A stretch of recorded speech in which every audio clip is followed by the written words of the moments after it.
When Joey Wade was born 5 years ago with spina bifida, an exposed spine, the outlook was bleak. Dennis and Denise Wade say the doctors told them that Joey might be paralyzed from the waist down, and because of brain damage, probably retarded. Those same doctors, however, recommended aggressive medical treatment, and today Joey suffers only minor paralysis and no retardation. With that kind of success, the Wades had the utmost confidence in Joey's doctors, but now they are confused and frightened.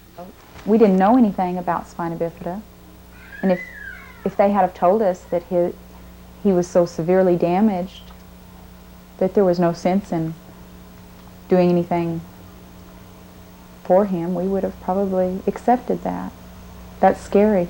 What disturbs the Wades is this article, published in the medical journal Pediatrics. It describes how between 1977 and 1982, a hospital team recommended no treatment for nearly 50% of its spina bifida newborns, and how 24 babies selected for non-treatment died. The hospital? Oklahoma Children's Memorial, where Joey was treated, and the physicians, a team of experts headed by Joey's surgeon, Dr. Richard Gross. When I read this, they're not the same people that I knew. The people who would do this to me would have to be cold, insensitive. They all seem to love the kids so much. How could they love the ones that they saved? And in their report, the doctors detailed a selection process based in part on the child's potential to move about without a wheelchair, the possibility of mental retardation, and perhaps most controversial of all, the family's financial and emotional ability to successfully raise a handicapped child. According to the report, quality of life is so crucially important that children with identical birth defects could receive different medical care or be selected for non-treatment, depending on the contribution from home and society. The report also showed a mathematical formula where quality of life is determined by multiplying the patient's natural, mental, and physical endowments by the sum of the contributions from home and society. There has to be a way to finance this care, and yes, we do consider some of those factors. Why do you think many of your colleagues and other people are so critical of that? It's not something that we as physicians should take into account, the ability to pay. On the other hand, if every family has a finite amount of resources and you have to distribute those resources in a certain way, and if you have a family with limited resources financially, emotionally, and as I said, sometimes geographically, you're going to have to make some compromise. Dr. Richard Gross, now on the pediatric staff of a Boston hospital, initiated the selection process at Oklahoma Children's and served as a lead author of the pediatrics article.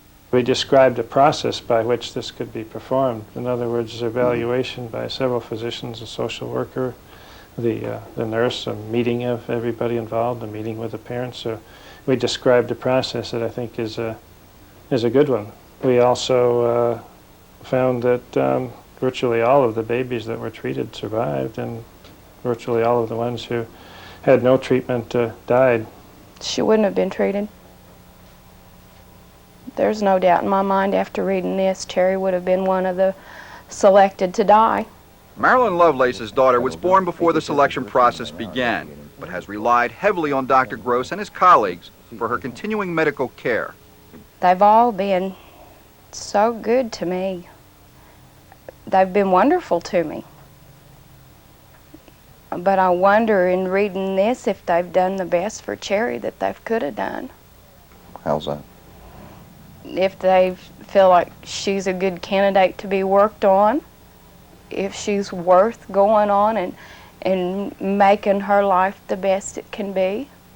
This is telling me they're only working on the kids that they feel like they need to work with, and the others are just kind of left out in the cold. We did our best to give those families an informed consent, present them with all of the expectations that we could give them to the best of our abilities. Gave them really a choice in the decision making. Now, if they made the choice that they wanted to go ahead, we would take care of that child to the best of our capabilities. If they and us made a choice that they did not want to proceed with the treatment that could have been instituted, we would support them in that decision. The doctor's statistics tell this story. Of the 69 infants evaluated during the course of the 5-year study, 33 families were told they were under no obligation to treat their child. 8 families rejected that recommendation. All but 2 children in that group survived. 1 family moved out of state and was lost to follow-up. The remaining 24 selected for non-treatment were followed by the hospital, but placed at the Oklahoma Children's Shelter, a federally funded intermediate care facility neither designed nor equipped to handle acute care infants. The shelter has recently been cited by the state for numerous health and safety code violations. 2 weeks after CNN questioned state officials about the shelter, it was closed, and its owners charged in a civil suit with racketeering and fraud. They told me to pinch the children's noses and take this syringe-type instrument and squirt the food into their throats or into their mouths, and they would swallow eventually, you know. Did you ever have a case where they didn't swallow? Where they started choking? Mm-hmm. I didn't. Did you? Mm-hmm. What happened? They choke, and food, yeah, they'd choke. The food would start coming out the sides of their mouths, you know, all over the place, and finally you'd just stop, and what most of the nurse aides would do is when it came to that point, you know, is, well, you know, I'm not going to take my time with you, and put them back in their bed, and that's it, the kid just don't get fed. According to the doctor's report, the untreated survivor has not been a significant problem in our experience. All 24 babies who have not been treated at all have died at an average of 37 days. If you look at the statistics for aggressive treatment, approximately 85% of the children, if they're treated aggressively, will survive. If you spell that out in your program, that would mean that roughly 10 children in that group, the 24 who died, would have survived. Would you argue with that? No. What would be the justification then for letting those 10 children die? Yeah, it would have been the family. I mean, I think that's very clear from reading what we've done. Again, those same 10 parents, do you think they would have made that decision on their own without you all recommending or offering the option to them? If we had told them that they had to have their child treated and that he needed an immediate operation, I don't think they would have argued with us.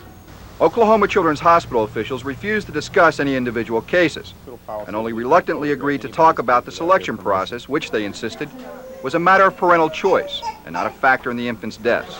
Are you trying to tell me that these 24 infants were sent over there as part of the study to survive? We don't send them anywhere. We discharge them to their family. If their family requests alternate placement, we'll honor that placement. We do not attempt in any way to alter the survival or non-survival of these children. We counsel the family. They elect what they want to do.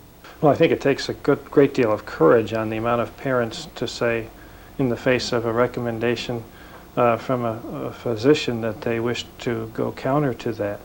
They certainly do not have the background at the time the child is born to really know what is expected. Do the parents make these decisions? Absolutely not on their own. I am sure that the doctors, they're just passing the buck, as they say, that parents made the decision. You make the decision, but you base your decision on what the doctors tell you. Fred and Veronica Donnelly should know their daughter Catherine was once treated by Dr. Gross, and like other parents we spoke with, they were shocked to learn of the selection process. They're there to heal. They're not there to make qualitative decisions about where you're going to be in 10 years. They have the skill to close a spina bifida's back. Use the skill. Close the back. Avoid infection. They have the skill to put a shunt in. Put it in. Let these little children maximize their potential. That's all that we parents ask. Give us the rest of the burden. You don't have to take it. The hospital sees it differently. Dr. Sullivan argues that just because the children at the shelter were not given surgery and medication for spina bifida does not mean they were deprived of routine medical care. Again, you are intimating that because some children are not on an active antibiotic when they're not acutely ill, that we are denying them treatment. Our experience now is that you don't need antibiotics to treat it, even if the sac has not been surgically closed. If one applies a dressing and keeps it clean, then antibiotics are not routinely necessary. At least in my state, that it's not only inappropriate medical care, but it's even considered illegal. Dr. David Shurtleff is chief of pediatrics at Children's Hospital in Seattle, Washington. I think it's an important concept that antibiotics are now, in this day and age, considered, quote, ordinary treatment, end of quote. And that's what's required as minimum care by law in the United States. I certainly don't think that what is represented in that article in any way represents what physicians who are knowledgeable and deal with this disease would recognize as adequate or appropriate care. Dr. David McClone is chief of pediatrics at Chicago's Children's Hospital and a nationally recognized expert in the field of spina bifida. Either it's a different disease in Oklahoma or they're basing their judgment on articles written 20 years ago. I don't understand how they can arrive at any kind of treatment which allows half of the children to die, when I know that somewhere around 70 to 75% of these children are likely to be competitive and independent, and even the group that isn't in that competitive and independent group, I think, have meaningful lives. Parents of spina bifida children we spoke with agree with that assessment, and they insist that no one, not even doctors, can judge or should be allowed to judge how a family or child will cope with the problems of a handicap. No committee of doctors could predict how I would adjust to that, because I didn't know. And Fred didn't know how he was going to adjust to it. So that should not even enter into it. Treat the baby. She's given so much. Nothing can take from that. And if I didn't have her, there's no telling where I would be right now. Because she means that much to me and to my life, and to my children's lives, and to my husband's life. Without Cherry, I don't know what would happen to us. Like 6,000 other hospitals around the country, Oklahoma Children's Memorial relies heavily on federal funding for its continued operations. Subsidies which could be withdrawn if they fail to meet minimal federal standards for treatment of newborn infants. The law says medically beneficial treatment should not be withheld from handicapped infants solely on the basis of their present or anticipated mental or physical impairment. That's what it says. But is it being enforced? And if not, why? In our next report, we'll try to answer that question. Carlton, Sherwood, CNN, on special assignment.